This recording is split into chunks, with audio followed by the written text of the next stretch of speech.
Hello and welcome back to my channel. I am starting a minimalism for beginners series and this whole video is the very first one. So if you're interested in this kind of thing, please hit subscribe. So the first question that you might have is, what is minimalism? Minimalism is living intentionally and playing an active role in your environment. It is less time wasted cleaning and tidying.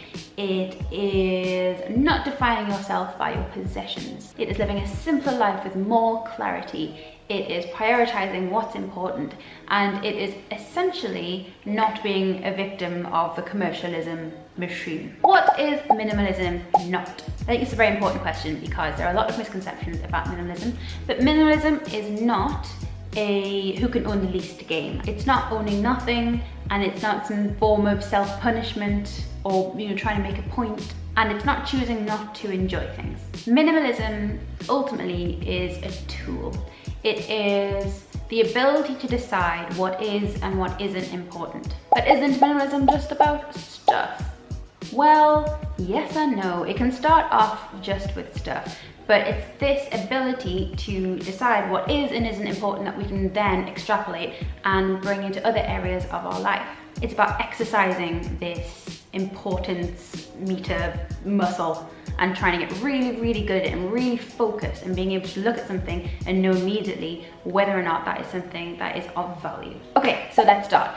I have two main rules that I like to follow, and these are going to be different for different people. But I think ultimately these are going to be some sort of common ground, or at least a starting point for your minimalism journey.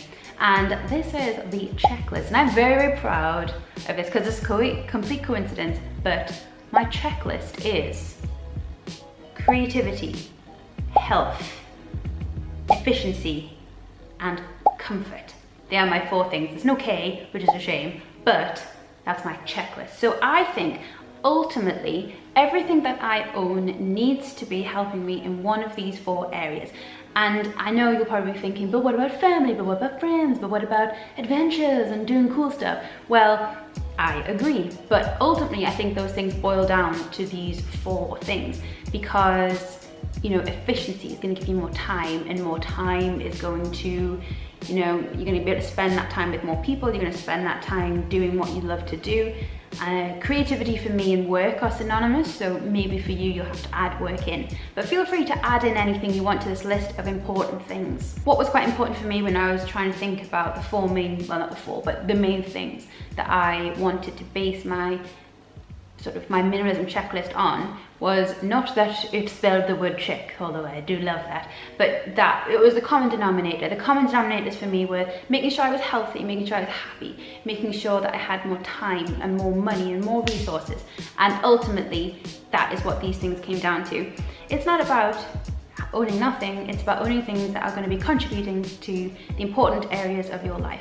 So just spend a moment deciding what those areas are. The next question you'd ask yourself is, do you actually use it? Because if you don't use it, then there's no point in keeping it. And yes, some things are seasonal and there are things that will crop up every now and again, but generally speaking,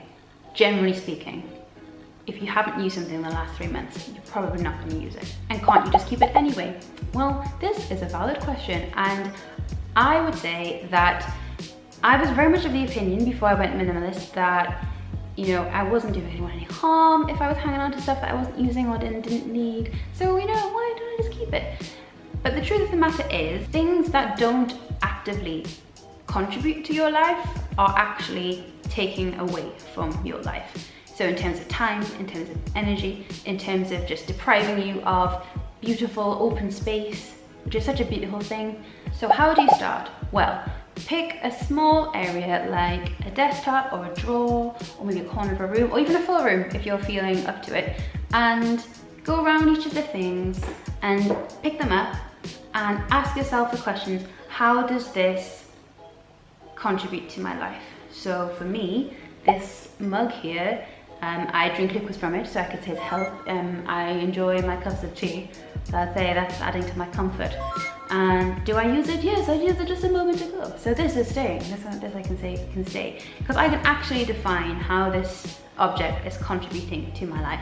If there is something that you can't really justify keeping, but you can't bear to part with, then just keep it for the moment, because we'll move on to that in later videos.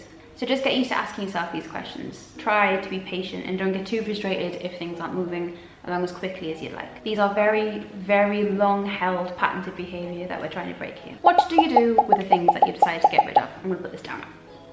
Thank them, first of all, and then take them to the charity shop. Try and get things out of the house as soon as possible, because things find a way of just like worming their way back into your life. You'll find yourself sort of just having a little dig through and just double checking, that kind of thing. Once you've made your decision, try and keep that final. I always prefer to donate things rather than sell them.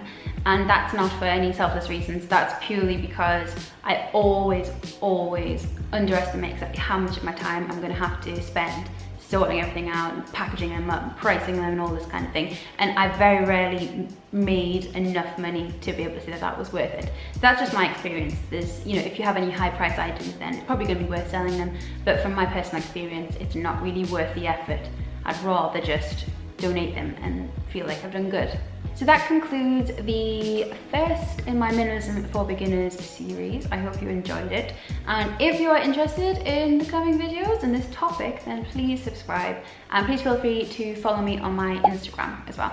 Thank you for watching, and I'll see you in the next one. Happy decluttering!